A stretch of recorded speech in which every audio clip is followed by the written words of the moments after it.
Welcome to our live broadcast, ACL, total knee arthroplasty, and total hip arthroplasty. What's new and working at Andrews Institute?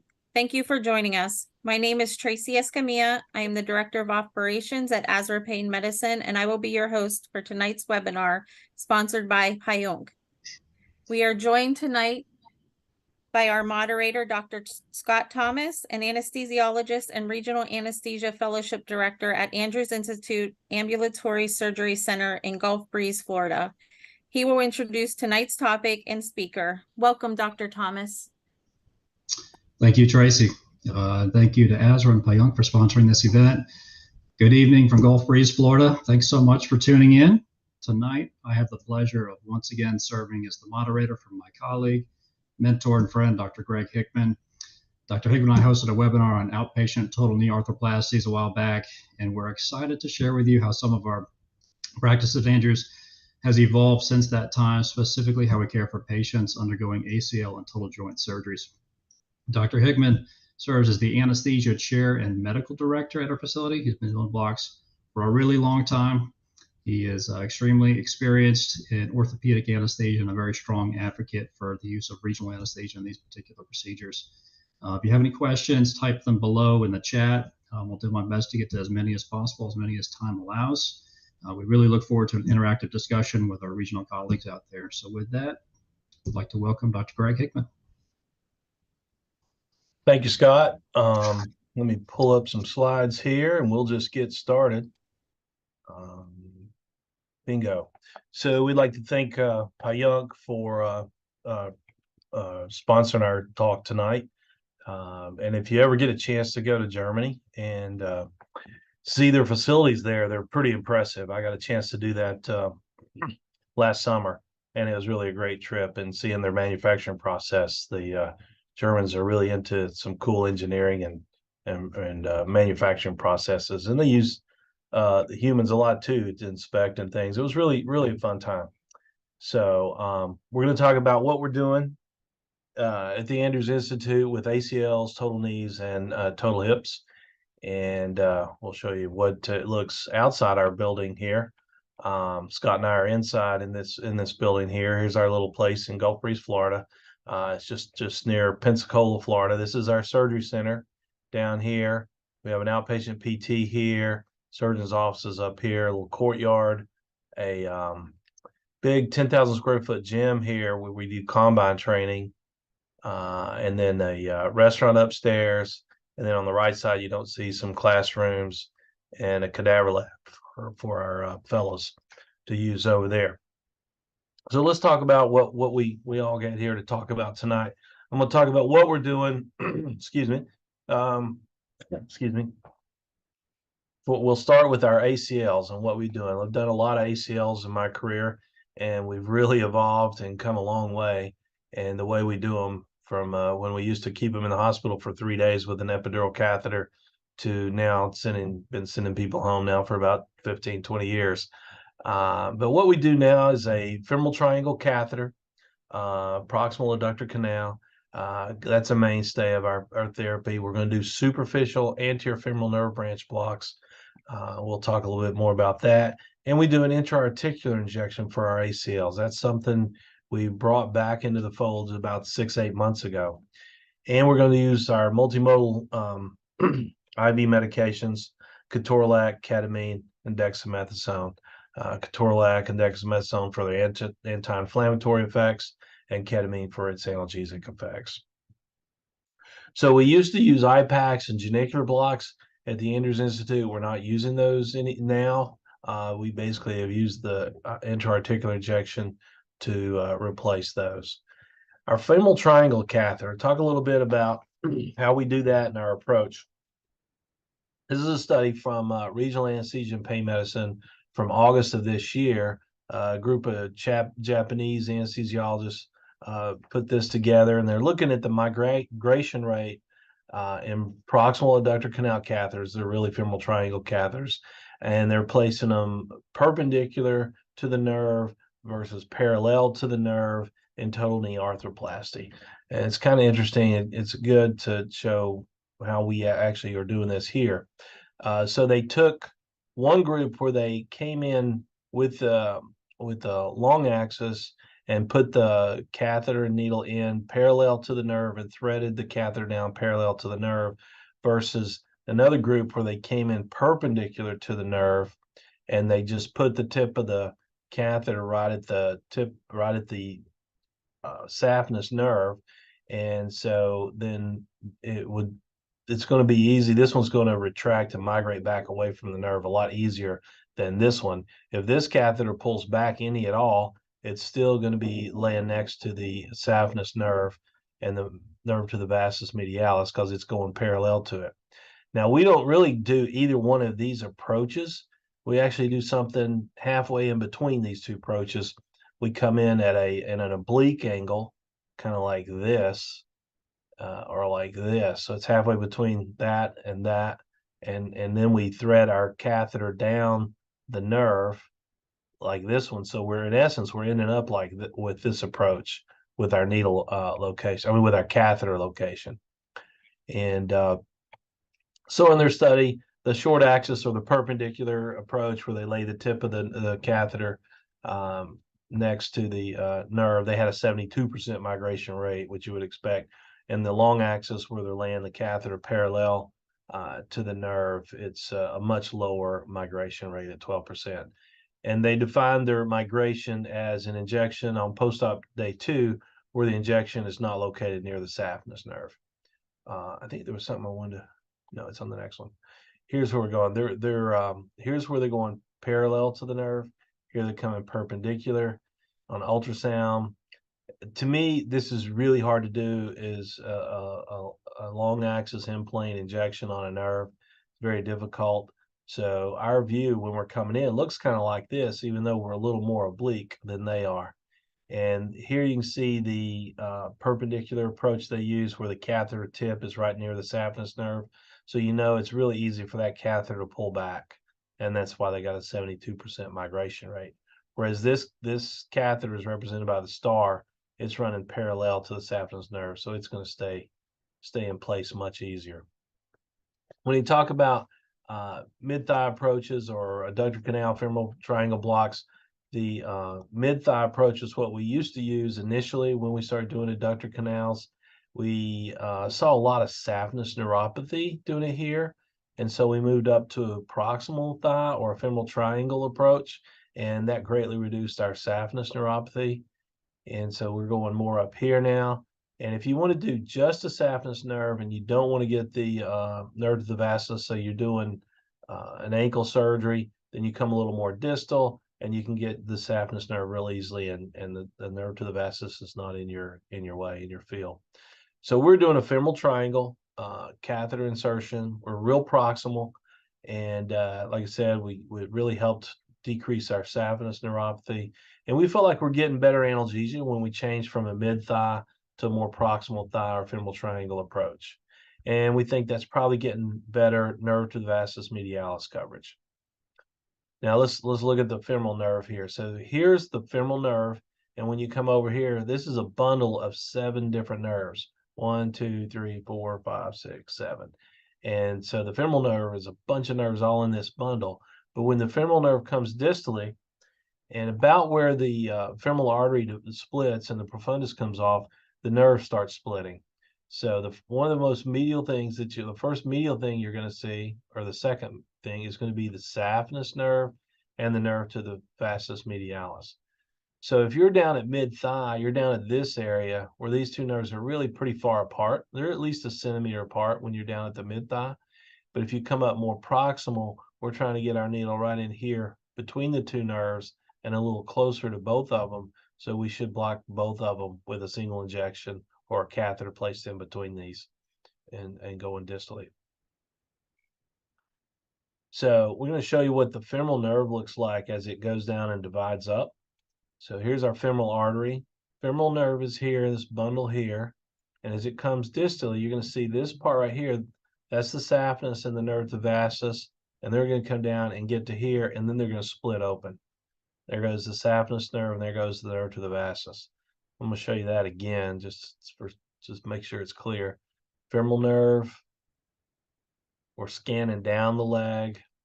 Now you see the medial part of the nerve break off, and then it's going to split, and the saphenous is going to go near the artery, and the nerve of the vastus is going to be going away from the artery. So we're going to make our approach. We're going to come through the sartorius, try to get in between these two nerves. That's where we'll bring our needle and do our initial injection right here. Excuse me. So, like I said, we're going real proximal. Here's Dr. Thomas giving us an example. We're going real proximal, and we got that probe kind of oblique. It's not parallel to the nerve, and it's not perpendicular. It's kind of oblique. So we can bring our needle in this way, turn a bevel down, and thread our catheter down along the nerve this way. Here's another approach just showing you how proximal we go. And when we first started doing adductor canals, we were about mid-thigh. We were down in here, and we're much more proximal now.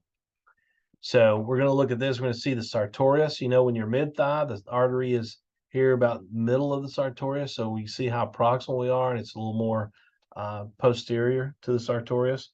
And here's the artery, and then we got both nerves here. So again, we're going to bring our approach through the sartorius muscle and try to get in between these two nerves, or at least pop in here. You've got to get through this fascial plane of the sartorius, though.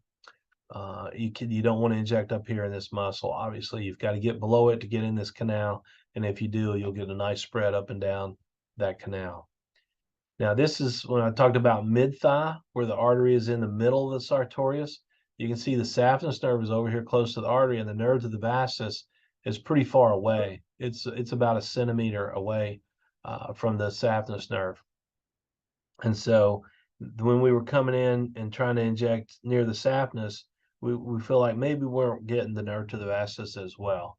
And some people on their approach to the saphenous nerve didn't realize this nerve was here and used to come with an approach between the sartorius and the vastus medialis muscle. And we definitely would encourage you not to do that, but come through the sartorius and get here between the two nerves. And if you do come this way, make sure you use a nerve stimulator, because you're going to run into that nerve to the vastus before you get to the saphenous nerve. And if you're using a nerve stimulator, you'll get your stimulation and get the VMO twitch, and you'll see that. So you'll know you're getting near that nerve. Now here's way proximal, way up high in the femoral triangle. Here's our artery way behind the sartorius, posterior. And so here's the saphenous nerve and the nerve to the vastus. That's when I was going really, really high. We're down a little bit lower. Now we bring the artery down to about where this vein is and have the nerves down in this area, is the approach we normally take now.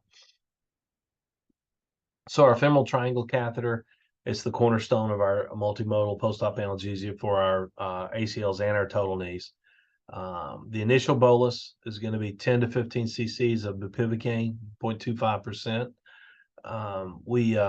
I showed about 10 years ago, we took a cadaver and put 10 cc's of dye in the adductor canal, and we showed that spread 30 centimeters up and down the adductor canal. And so 10 cc's is plenty, 10 to 15. If you give 20 cc's, you're probably going to give a femoral block. And especially if you're going in a femoral triangle more proximal like we do, 20 cc's is going to give you some quad weakness. And we occasionally see it with 10 to 15. So it's something just to be aware of that can happen. We use an electronic pump with 0.125% Bupivacaine, and we use an intermittent bolus of 8 cc's every 4 hours. And we run that in our patients for 4 days. They take them home. We're completely outpatient center. So they go home and they have a demand bolus they can use every 2 hours, which gives them another 8 cc's. and they DC their own catheter on post-op day 4. So here's our approach to the femoral triangle. Like I said, we're going to come through the sartorius muscle. Here's our artery. Here's our saphenous nerve. I think that may be our vastus right up there next to it. And so we got to get, one of the keys is getting through this fascia on the sartorius muscle. You got to feel that pop so that when you're injecting, you're going to be deep to the sartorius muscle. And let's see, we should get a little injection right there. So it's below the muscle. That's what we want to see. And then here's a little more of the injection where you can see the needle is definitely below the sartorius fascia right there. And the nerves are up in here. We want to get this local to spread up there. We'll keep injecting and the local will just spread right up there to it in this compartment in here. There we go. We'll bring the needle tip up a little closer here, keep injecting, and you're going to see local spread right there. And so there we go. So we're getting a nice spread of local. We're opening up a nice space here where we can thread our catheter distally down the leg parallel to the nerves. And speaking of which, so we're coming with this oblique approach through the sartorius. You'll see the catheter come out right there. And then if you keep threading, the catheter will kind of disappear because that means it's going down the leg. If you see the catheter come up here and start crawling around, you know it's not threading down the leg parallel to the nerves. So you want to not see it after the initial catheter comes out so that you know it's going down the leg parallel to the nerves. So we like a femoral triangle catheter. We think we're getting better coverage of the saphenous and the nerve to the vastus medialis. Especially in total knees, you want to get the nerve to vastus medialis because it innervates the anterior capsule of the knee. When patients, so there's the infrapatellar saphenous branch that goes just below the patella from the medial side to the lateral side. And patients will sometimes complain of infrapatellar numbness on the lateral aspect of their knee. And that's because with a total knee, or if they're taking a patella tendon graft for an ACL, which most of our cases are, they're going to make a cut just on the anterior midline of the knee over the patella, and that's going to cut this infrapatellar saphenous branch. And so that's why they get that numbness. It's not got anything to do with their blocks. It's purely surgical, and it's really pretty common. So that's something to definitely be aware of. Now, we talked about the femoral triangle catheter. Let's talk about the distal superficial femoral branches. These innervate the anterior distal thigh and the knee. This has become real popular over the last year and a half. I first learned about it about a year and a half ago. And what it's going to do, it's going to innervate this superficial, the skin here on the distal thigh, just above the patella and in this area. And that can be a little helpful for you on your total knees and your ACL sometimes. And it's real simple to do. So here we are looking at our sartorius and our femoral artery, saphenous nerve. And then just above the sartorius, you'll see in this little plane right here, 1, 2, 3, 4 little nerves right there. And all we do is come in when we're on our approach to do our femoral triangle. We'll stop here and inject along this way and open up this space. So this is a total knee patient. You can see from the skin down to these nerves, it's a good 1.5 centimeters. This is an NFL tight end, and you can see the distance from the skin down to his nerves is about 1/4 of a centimeter. So he doesn't have that fat layer protection. He's all muscle, and so we got to come across real superficial to get his superficial femoral nerve branches. And so this is the injection. This is how we do it. We come in and just shoot across here and infiltrate along the way and just bathe this area with some local anesthetic. Real simple, seems to add a lot. One of our former fellows told me it was a couple weeks ago, he was just trying this and he seemed to have really good success with it. So it's something new that people are adding to their total knee and ACL armamentarium. So now let's talk about intra-articular injections of the knee. A lot of people don't do these. I've been doing these for a long time, and for knee arthroscopies. And now we started doing them again for ACLs. Did them years ago for ACLs, but quit doing it, and now we're back. But for knee scopes, you can do it for any knee scope: debridements, meniscectomies, meniscus repairs, conoplasties. And so that's where I've done the majority of them, but we've done quite a few ACLs also. So what do we do when we do an injection into the knee? We use Bupivacaine, 0.25%, 0.25% Bupivacaine, and either add morphine 10 milligrams or meperidine 100 milligrams.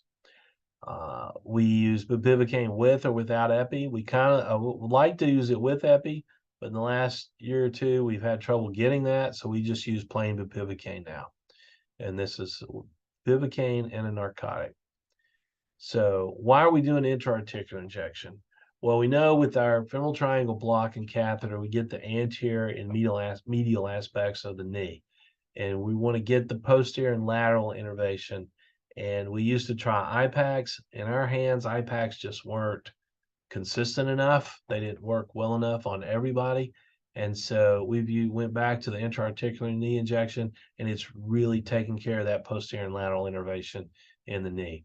So it's decreasing our post-op narcotics and side effects. It's decreasing our PACU time, increasing our ASC throughput, and increasing our patient satisfaction. And it's really a low-risk, high-reward thing to do. It's an easy thing to do, and patients really do well with it. Why do we add the narcotics to it? Well, we know the mu, kappa, delta, and sigmoid opioid receptors are there, and we know they're actually out on peripheral nerves, and they're actually found in the knee joint itself. And so that's why we've been doing this. This was a study, these were seen about 25, 30 years ago in some orthopedic literature, I think is when I first read this.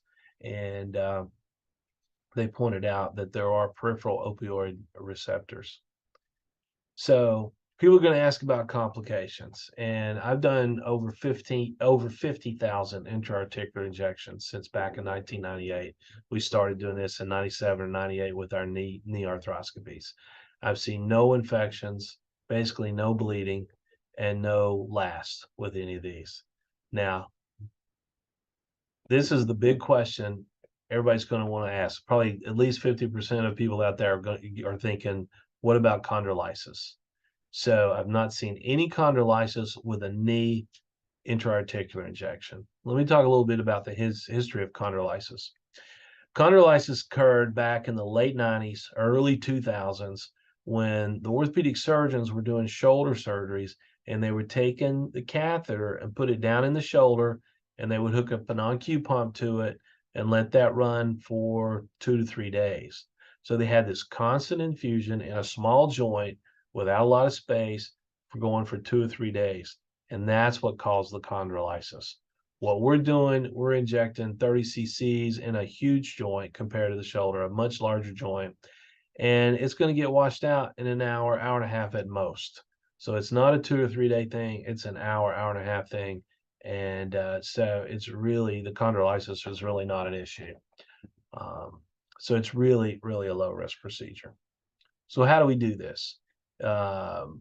Superior lateral aspect of the patella right here. Here's our little dot marking our spot. Here's a patella lateral aspect.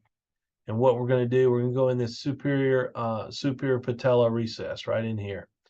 Superior patella recess right under the fat pad, the suprapatellar fat pad, between that and the femur.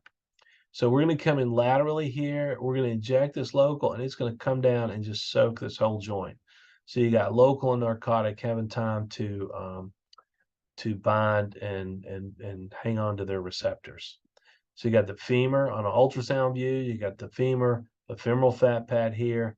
Here's our suprapatellar recess right here, and there's the suprapatellar fat pad. You got to get in between these two fat pads. If you take your needle in and you get in either one of these fat pads, it's really hard to inject. But if you're in the suprapatellar recess, it flows like butter. It's really smooth injection and an easy thing to do. Again, looking at our suprapatellar recess under the quad tendon and the suprapatellar fat pad, and above the femur. One last look on ultrasound. You're coming in. There's a little opening here on the lateral aspect. We'll come in with our needle, but you want to get the needle all the way into here to do your injection, because if you inject it laterally here, you'll just inject a big goose egg on the lateral aspect of the knee. So let's take a look and see exactly how we do this. So here's our suprapatellar recess right here that we're going to be looking for. We're going to bring the needle in laterally this way. You can see we're coming in, and then you see the needle right there. I want to get right over into here, start injecting. There we go. Screen died, so I had to do that. So as you can see, when we get in this space and we start injecting, you don't really see that space open up because it's all going down the joint. You see how fast we're injecting here? And there's not really seeing any local here because it's all dispersing down into the joint. So real simple, real easy, real quick, takes just a minute to do, and very, very effective. So we used to do, as you saw in that video, we used to do this in the OR. We would do it right after induction, and we would have 15, 20 minutes, for prepping and draping before the surgeon put the scope in, and it all got washed out. So a couple of years ago, one of our fellows said, hey, why don't we try to do these in the pre-op area and give it a little bit more time to soak? And so for the last 2 or 3 years, we've been doing them about 30 to 60 minutes before they go into the operating room. And that gives it time to bind to the receptors. And then, like I said, it's going to be washed out within an hour, hour and a half of us putting it in. And so that's going to greatly reduce our risk of chondrolysis. We're not letting it just soak in that joint.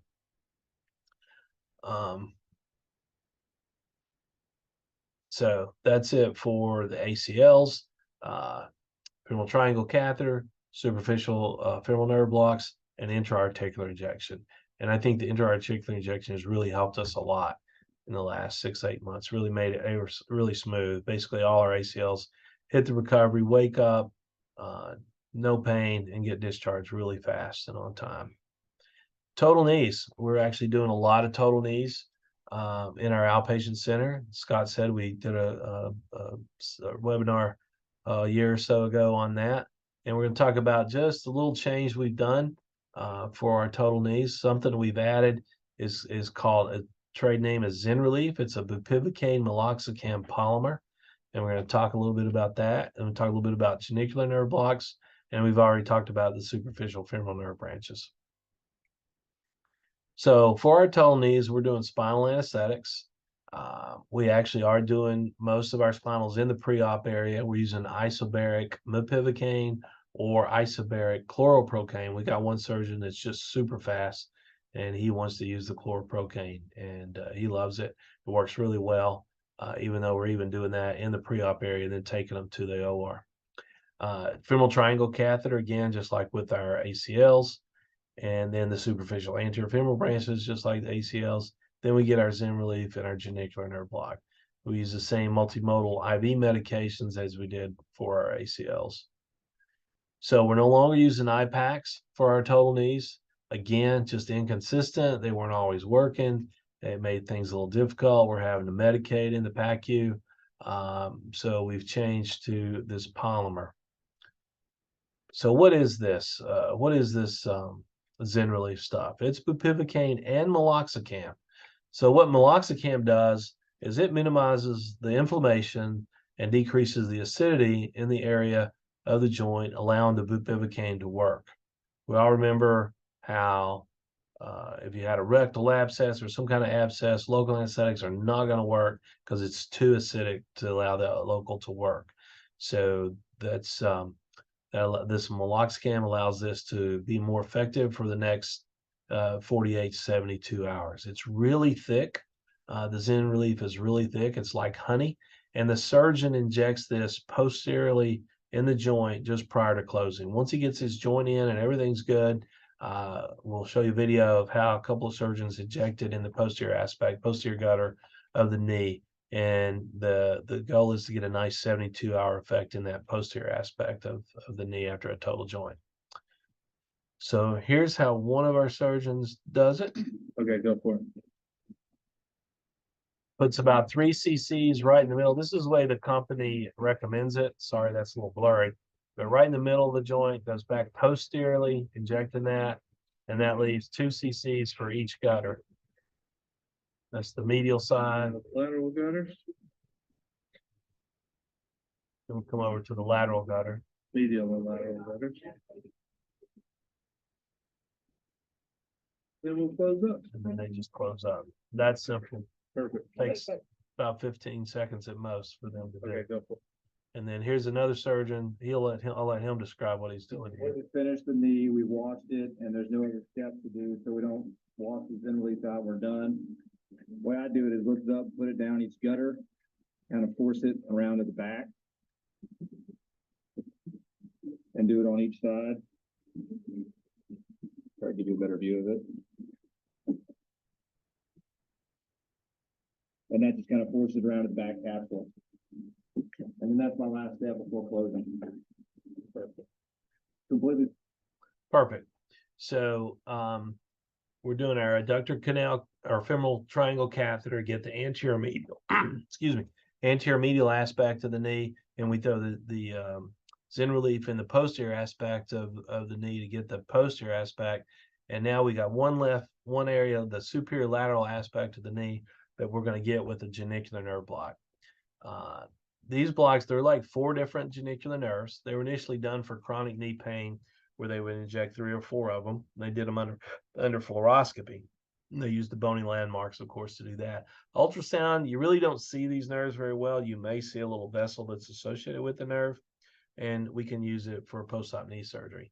The big beauty of this thing, it's obviously motor sparing because we're just around the knee. There are 4 genicular nerves. The one we block is just the superior lateral nerve. Some people on their total knees will do superior lateral, superior medial, inferior medial.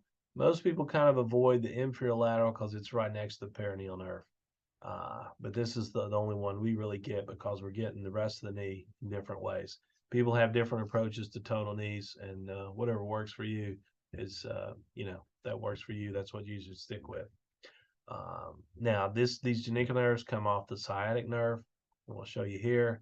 Here's our superior lateral nerve wrapping around to the anterior lateral aspect from the sciatic posteriorly. The superior medial coming around medially and anteriorly. The inferior lateral is the one that's right next to the perineal nerve, and so people don't want to mess with this nerve, so a lot of people avoid injecting that one. And then the inferior medial is coming up from here. So you see how they all come off the sciatic nerve and wrap around anteriorly. So to get to them, we come in just a little lateral on the femur, right above the patella, and we're going to come down. And I actually like to get a little bit of the condyle, which we don't get to see in this picture or this one. See a little bit of the condyle coming up, where it's where I like to go now, a little more distal than what we're doing in these 2 pictures. And here's another picture, and here's a video. We're going to come down with our needle. This is really painful. Patients don't like this. They really need sedation. And we're just going to infiltrate along the femur. I like to infiltrate there and then pull back a little, put a little bit more up in here. Like I said, this is a little uncomfortable. Not something most patients are really happy with, unless they're pretty sedated. So we kind of give them a little something to help that part. So that's total knees, femoral triangle catheters, superior lateral genicular nerve block, and the Zen relief for the posterior aspect of the knee. Now, total hips, total different story. We did do a lot of anterior hips. Now we're doing some posterior hips too. And so we've looked at that. Really tough trying to decide what we wanted to do. What we've settled on is a PING plus a QL3 blocks and a spinal anesthetic.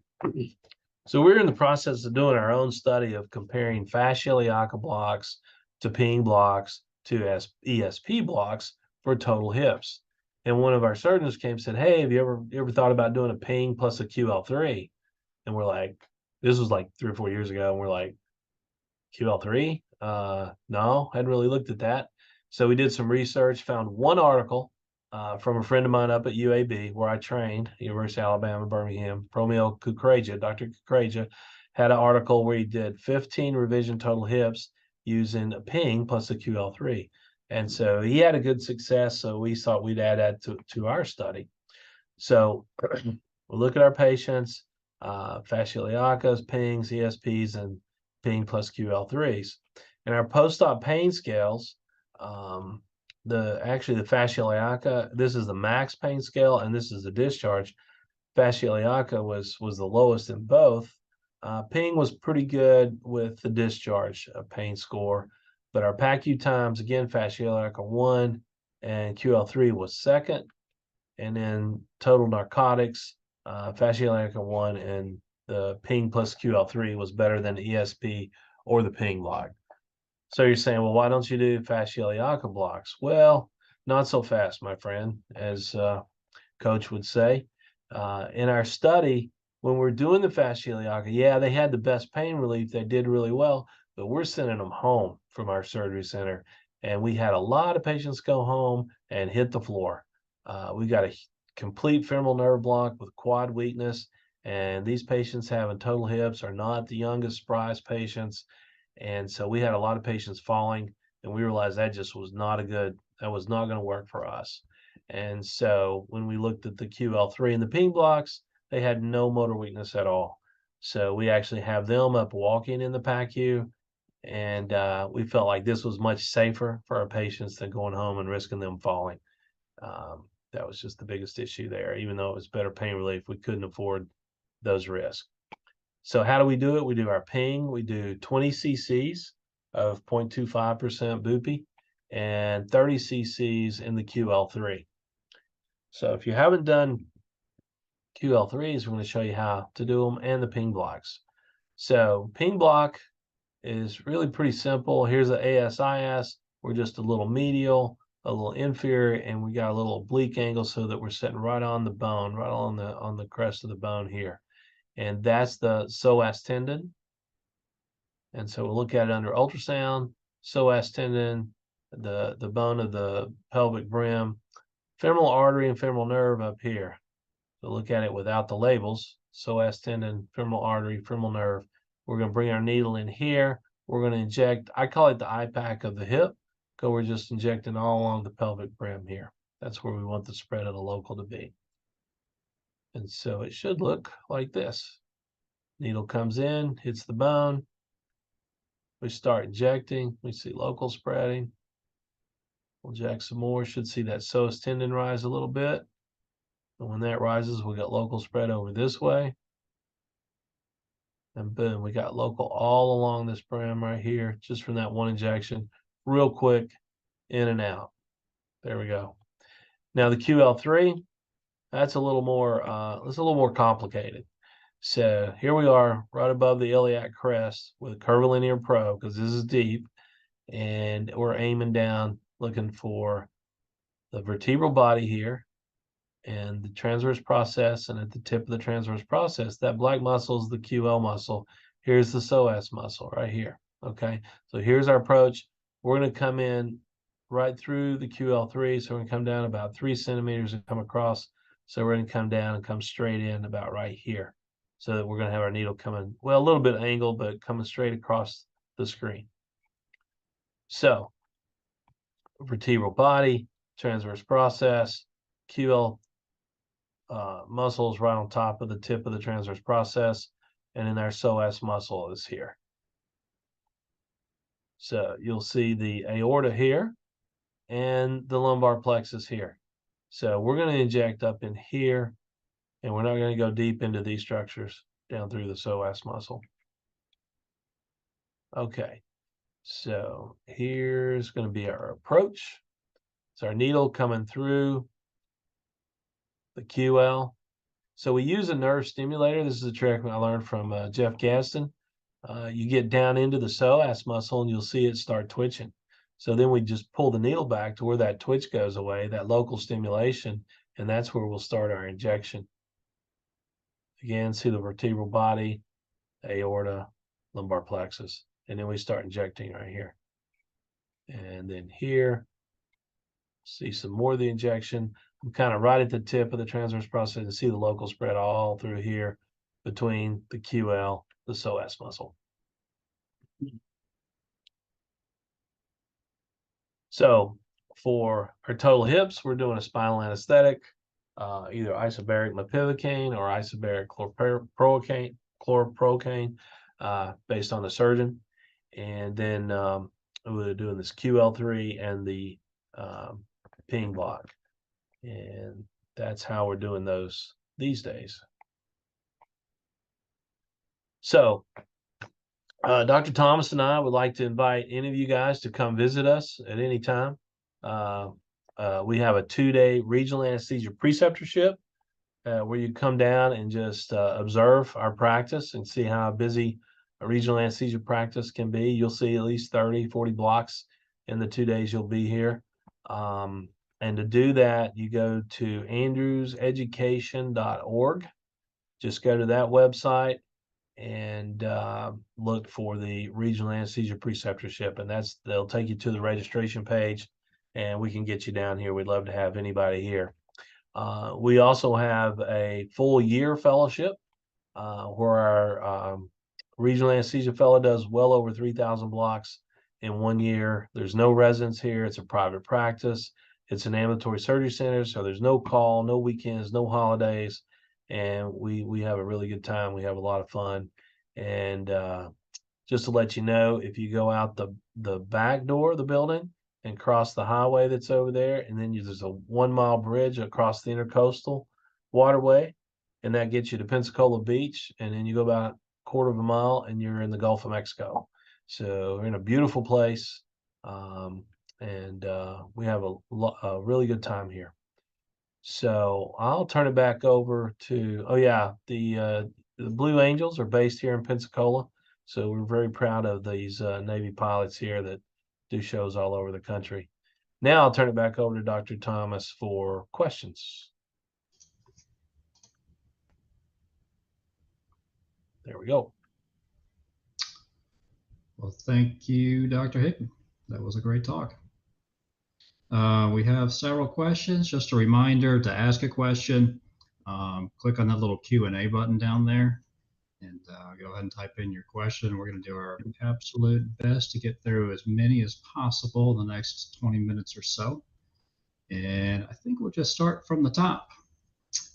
This one, I'm not exactly sure what it's asking, but it says, how do you block or manage the pain from ACL site? So maybe you can speak a little bit to what we do to help with the graft discomfort. Yeah, I guess that's like we use a lot of patella tendon grafts, and so that's very painful.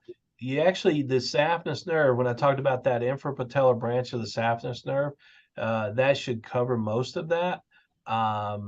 Sometimes the pain, when they take the graft from the middle third of the patella, they take a little chunk of bone from the patella and a little chunk of bone from the tibia. Most of the time that's covered by your saphenous block. Occasionally that little chunk of bone coming off the tibia will be sciatic in innervation. And that's, unless you go back and do a sciatic block, you're not going to be able to do a regional anesthetic and take care of that. Our surgeons don't like sciatic blocks. I really don't like a foot drop after an ACL. So we'll just treat that mostly with medications if that's where the pain's coming from. Yeah, and they're also big on multimodal as well. So we'll give them some preoperative medication to help with some of that graft pain. We're big on muscle relax. We'll give some pre-op Valium on occasion, depending on where that graft is coming from. And then sometimes the surgeon's going to be taking a contralateral graft. So if they've had a previous ACL and it's a revision, for example, they may take a contralateral graft. And we may have to supplement with an additional block on that graft side because that graft can be pretty uncomfortable in itself, not just the ACL side, but the actual graft side. So again, multimodal and potentially an additional block on the graft side. Yeah, I've put a lot of revision ACLs have had bilateral adductor canal catheters over the years. Actually, today we just did a single shot on the graft side, and actually just did an XPREL single shot. We're not big fans of XPREL, but sometimes it comes into play. This was a 17-year-old we really just didn't want to send home with 2 pumps. And so that was what we felt like our best option was. So those are good points, Scott. And if we take a hamstring graft, that's when we give the Valium. preoperatively to use it as a muscle relaxer because they can get a lot of hamstring spasm from those grafts. Good point, Scott. This question is just pertaining to how we dose the superficial femoral, how much volume we're using, and do you split the dose between the vastus medialis and saphenous? Okay, so for our initial injection, because we're putting a catheter in, we use 0.25% bupivacaine, and we use about 10 to 15 cc's. We want to keep our volume a little bit low, especially the higher you go on the femoral triangle. You want to keep your volume lower, down to about 10 if you're really high, because you don't want to get up and get the femoral nerve. If you're a little bit lower, we usually use about 15 cc's. I usually use 15 to 20, usually 15. But just be careful about getting that proximal spread and the femoral nerve. So we actually are going up more proximally. We're going where the initial injection is going to get both the vastus medialis and the saphenous nerve. The spread is going to cover both of those. So that injection itself should cover both of them. If you're going down more distally, I think the local spreads proximally up the canal and it'll get the vastus medialis, but maybe not as well. So we don't really split the dose and go and inject at each one of them. We inject in one spot and try to cover both nerves more proximally. Yeah. Getting several questions about the doses we use for our spinal anesthetics, specifically the mepivacaine and chloroprocaine. So Yeah, mepivacaine, we do 45 milligrams usually. And our chloroprocaine, especially for the hips, I use 60 milligrams because we want to get it up a little bit higher.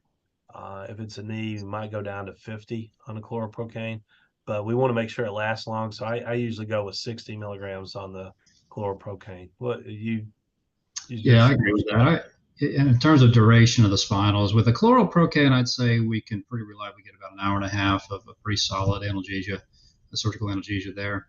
Again, the surgeon that requests the chloroprocaine is pretty like clockwork. He's reliably about 45 to 50 minutes for his joint cases.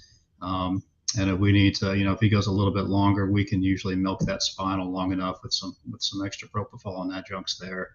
The mepivacaine, we're seeing probably a good 2 hours worth of spinal out of that, maybe sometimes a little longer, 2.5.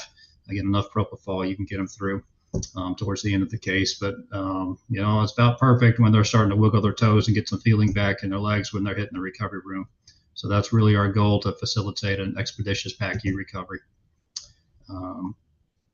And then there's been several questions about, if you can't get chloroprocaine or mepivacaine, what would be your recommended dose of bupivacaine? And honestly, we don't have a lot of experience doing that. We've been purely chloroprocaine and mepivacaine in our practice here. Yeah, and then the question there is, are you going to use heavy bupivacaine or isobaric bupivacaine? Because one of the beauties of what we're doing is using the isobaric. And I know from residency, isobaric bupivacaine is really, really long lasting. It can last 4 hours, I think. The heavy bupivacaine, I think you can get more problems with rising higher blocks and more potential bradycardia and higher blockade with that. So yeah, we really don't have a good answer for that. I agree, Scott. Yeah. While we're on the topic, do you use fentanyl in your spinal anesthetics? We don't because these are all outpatients and we just don't want any kind of potential risk with narcotics. The other thing is we're trying to minimize our narcotic exposure to every patient that comes through our surgery center. For multiple reasons, we started 15, 20 years ago minimizing narcotics just to decrease the side effects. Now, of course, in the last 10 years, there's been the addiction potential and a lot of talk about that. So we try to minimize narcotics. When we do our blocks preoperatively, we don't use fentanyl. I know a lot of people use Versed 2 of fentanyl. That's common in a lot of places. We use 3 to 5 milligrams of Versed and no fentanyl. So we really try to, in some of our cases, we won't give any narcotics too if they're blocked and they're comfortable. Usually just a little propofol drip. Yeah. Any issues with urinary retention with our spinal anesthetics? Not really. We've had a couple of patients that stayed a little bit longer, but I don't think we've ever had a serious issue with that. Obviously, it's probably going to be more with the mepivacaine than the chloroprocaine. Easier for you to say, but we've been pretty lucky with that. That's certainly a risk, and especially in an outpatient center, it's something one to be aware of. I agree. Yeah. All right. I think we covered the spinals pretty well. Let's see. Any experience with hip arthroscopies? We talked a little bit about that. Says post-op pain management can be challenging, and I would agree with that. We totally agree with that. We've done a lot of hip arthroscopies, and we settled back again. We went back to the QL3 and the ping block, just because FI is probably the best block for that from an analgesic standpoint, but you're also making that patient really, really weak. One of the biggest things there is the muscle spasm, because with the traction during the hip scope, the first hour or so is really the worst time for that patient. And we give them all Valium pre-op to try to help with that muscle spasm in that first hour in recovery room. And really, I just try to keep them pretty sleepy in the first 30, 45 minutes so that they can sleep through a lot of that and get through that spasm. Another thing we've seen is like in your shoulder scopes, you get a lot of fluid. You can sometimes, the patient will just complain of terrible pain, and you go, where is it? And they're like, it's down my leg, down my leg. And you go look at their leg, and it's, that thigh is 3 times the size of the other thigh from the fluid retention from the scope. And then a little Lasix can work wonders in that scenario. And I've used just 10 of Lasix and usually get them to diurese that off, and it feels a lot better, just like we do occasionally with our shoulders that get too swollen. Not too often, our surgeons are really good, but occasionally we'll run to that. Let's see.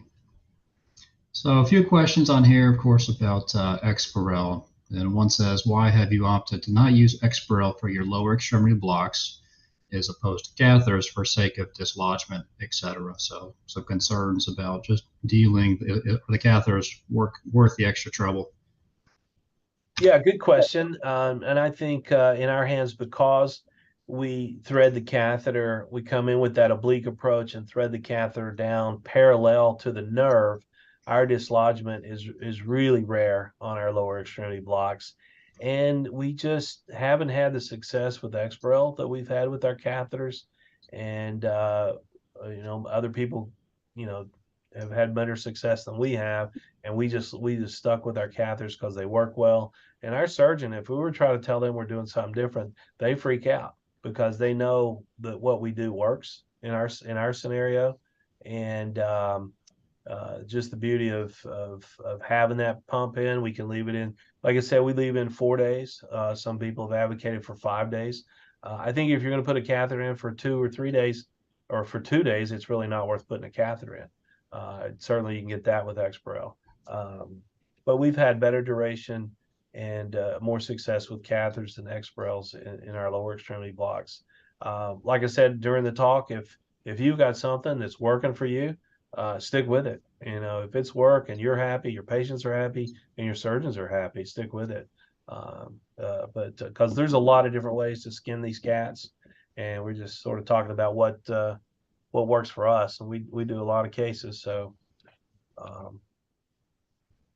that's just I agree for us. Yeah. Thanks for a wonderful talk. Given that you do an adductor canal block and catheter and intra-articular local, does that allow enough local anesthetic to routinely do additional blocks? And how does ZenRelief contribute to that total amount of local anesthetic? So it does sound like a lot of blocks. We certainly monitor the toxic doses here, and we're certainly not exceeding those. You want to speak further on that? Yeah, so when we're using ZenRelief, we're not using the intra-articular injection. The ZenRelief is for our total joints, and we replace that with the intra-articular injection in the ACLs. So we're not getting additive there. That is, like you said, it is a lot of local. The ZenRelief is kind of like Exparel. It's a very slow release of the local, so it doesn't really add that much to it, especially during your initial block phase. And yeah, like Scott said, we're constantly monitoring that, and sometimes we'll push the limit, but we're really careful and make sure that we're on the safe side. It's a good question. Yep. First, do no harm, obviously, so we want to be careful about exceeding those toxic doses with using these medications. Who manages questions about catheters? We do. We don't want our surgeons to even know there's ever an issue. That's one of the reasons they think that the catheters work so great, because if there's an issue, we give every patient that's had a catheter here in the last 17 years has had our cell phones. We have a sheet of paper with instructions, and it has my cell phone number, Dr. Thomas's cell phone number, and our regional anesthesia fellow's cell phone number. And we tell those patients, call us, don't call the surgeon, because the surgeons really don't know what to do. They don't know how to manage it. Call us, and we manage those calls. And I know a lot of people are cringing right now, but those calls are extremely rare. Patients don't like to call you. And once you get your program up and running, it gets really successful. There's just not a lot of problems to call. But yeah, you'll occasionally get the call from the patient that has a question about the pump and everything's working fine and they don't understand the numbers, and you go through that, or they feel a little numb with the shoulder and their thumb's numb and they don't get it. But the calls are really, really pretty rare, I think. And we've been very successful with that approach. I know it's lucky because we got a 2-man practice, and it's a lot easier for us to control that. You got a large practice, that's harder to do, but maybe I would recommend somebody be accessible. Maybe have a call number that on-call person that will take that call for your group. Or maybe if you really want to, you can individually give them your numbers, but you got to have those patients have to have access to somebody. Yeah, it's really a patient satisfier and a surgeon satisfier to provide that number for everybody to have some access to us. And it's a real good way to help solidify your program for people out there that are just trying to build up a regional program. That's a nice way to do it. You really need to own those catheters. If they do have any problems out there, you want to know about it, not the surgeon. The surgeons are getting a lot of calls at 2 o'clock in the morning for an occlusion error or something like that. That's going to be a quick way to kill your program before it even gets off the ground. So really take ownership of any issues that come up, and giving our phone number is a good way to do that and keep an eye on things. Let's see, in your institution, do you begin the rehabilitation the same day of surgery, referring to the total joints? Yeah, I was just looking at that question. We do. We get them up. We get the hips up and get them walking. We have the total knees walking. We used to our physical therapy department is just down the hall from our surgery center, out the back door. We used to have a therapist that would come over and work with each patient. That became a logistics problem and a staffing problem for PT. And so now we've just trained our nurses to actually work with the patients and do a little bit of rehab. We try to do some pre-op rehab too, some pre-op training with them. And so, yeah, we think that's important to at least make sure they're going to be safe before they leave our facility. We want to avoid those falls. Scott, I see one question. I was asking about total hips with a Bupivacaine spinal and a femoral block. You certainly could do that. Not a problem. The issue with the femoral block would be the same problem we had with our fascial iliaca blocks, is you're going to definitely get quad weakness and you're going to risk falls. And I didn't realize it, and it came up in our quality assurance. The number of falls we had was very surprising from our fascial iliaca block, so that we quickly, when we realized that, we went a different route. Yeah, it was kind of spread out over time, so we didn't appreciate how many falls there had been. But once we added all of them up, it realized that again, do no harm, so we couldn't have that at home. Well, this one, if a catheter pulls out post-op, do you place a new catheter? It depends, and sometimes we do. If it's like the next day, early in the morning, and it's already, the patient rolled over in bed and pulled it out, or they've actually pulled it out and they're still, they're really painful and you can tell it from their phone call, we'll just have them come back and replace the catheter. If they're 2-3 days out and they sound like they're doing okay, we'll sometimes ride them along. I tell you, at that point, little gabapentin is really, really helpful. We'll use that sometimes. We haven't had that much lately. I probably should be careful saying that, but that hasn't been a problem as of late. We'll probably have 4 come in tomorrow with catheters that came out from the day or something because I said that. But we absolutely will replace a catheter if we feel like there's a need and the patient requires it. And like when we're doing like professional athletes and they're doing real aggressive therapy the very next day with their ACLs, then we'll definitely replace those too. And Yeah, that's a good point. I mean, these catheters can really impact their outcome. Professional athletes especially, you get good pain control.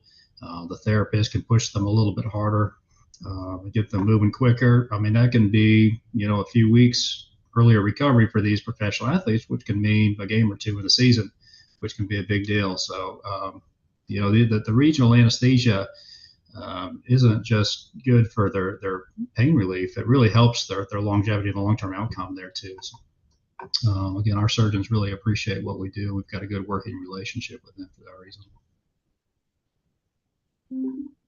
So Scott, I see our friend up in Memphis has a couple of questions here. One was, how do you manage hamstring graft pain? Well, Jerry, like I said earlier, we give them Valium pre-op, and we don't really do any regional anesthetic blocks to help cover that. If you have a great idea on how to do that, like I said, we don't like sciatic blocks and getting foot drops. But if you have a good idea, then shoot me a text and let me know. And I think Jerry asked how many. How many total joints do we do in a month? We're doing at least 20, probably more. Do you know, Scott? And we're getting ready to do a lot more after the first of the year. It's really growing. Yeah, I've looked at that number before, Cam. I want to say we're doing probably between 300 and 400 total joints a year. Can't remember what that breaks down to per month, but yeah, 20, 30. And then another question he had was how much mepivacaine on short versus tall patients. I usually pretty much just stick with 45 milligrams. Do you adjust it? I mean, if you have a super tall, you might give a little more, but yeah, no, usually 45 milligrams. Again, isobaric.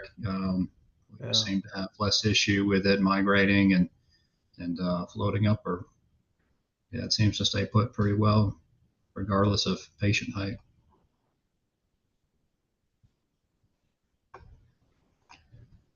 Let's see. I think we're probably winding down. Any other questions you see on there, Greg, you want to field?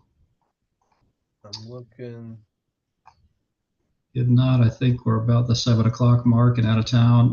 We'll look over these questions, and anything that we skipped over, didn't get a chance to answer, we can likely post that on the PAJUNK website. Let me answer one more. I think it's a good question. Why do we prefer isobaric spinals? Well, we like doing them in a pre-op area, and we just feel like it's much safer with an isobaric spinal. You're having much less vasodilatation and hypotension, much less risk for the block getting high and getting your cardiac accelerators and getting bradycardia or respiratory issues. We just feel like it's a little bit safer, and they're just so consistent. They've worked really well for us. And another one on mixing opioids, we don't. Obviously, urinary retention and those kind of issues are things we don't want in an outpatient center. And we do all our catheters and blocks preoperatively in the pre-op area. That was another question down there. And we do use the chloroprocaine that says not for spinal use. Good question. Okay, I think that should wrap it up.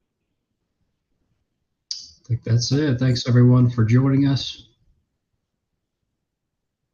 Yes, thank you all for your attention and participation. Stay well and enjoy the rest of your evening. All right. Good Thank night. you.